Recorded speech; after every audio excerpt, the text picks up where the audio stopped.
নিজেদের দাবি পূরণ হয়ে গেছে, এখন আমরা একটা দাবি নিয়ে আসছি, তারা এখন আর কোনো খেয়াল দিতেছে না। তাহলে তারা আমাদের আমরা ব্যবহার কেন করছে? নামলাম? সার্জিস আলম ভাইদের নিজেদের দাবি পূরণ হয়ে গেছে, তাই আমাদের দাবি এখন তারা খেয়াল করছে না। আমরা তাহলে রাজপথে নামলাম কার কথায়? তারা তাহলে আমাদেরকে ব্যবহার করেছে এতদিন।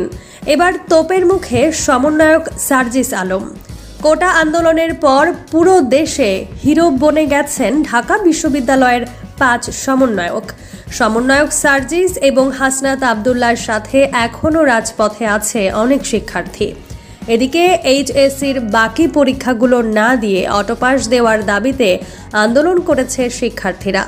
তবে ছাত্রদের দাবির বিপক্ষে গিয়ে সমন্বয়ক সার্জিস আলম বলেছিলেন, ছাত্ররা অন্যায় দাবি নিয়ে আন্দোলন করছে, তারা অযৌক্তিক দাবি নিয়ে আন্দোলন করছে। আন্দোলনে কারোর সাথে যোগাযোগ করেনি, তারা অন্তর্বর্তীকালীন সরকারের কারোর সাথে যোগাযোগ করেনি। আর এমন মন্তব্যের পর ক্ষেপেছিল ছাত্র জনতা। একজন ছাত্র বলেন, সার্জিস ভাইকে আমরা সম্মান করি, কিন্তু এখন তিনি যা বলছে তার পক্ষে আমরা কেউ নেই। সার্জিস আলম ভাইদের নিজেদের দাবি পূরণ হয়ে গেছে, তাই এখন আমাদের পাত্তা দিচ্ছে না। আমরা তো তাদের কথাই রাজপথে নেমেছিলাম, তাহলে তারা আমাদের বিপক্ষে কেন?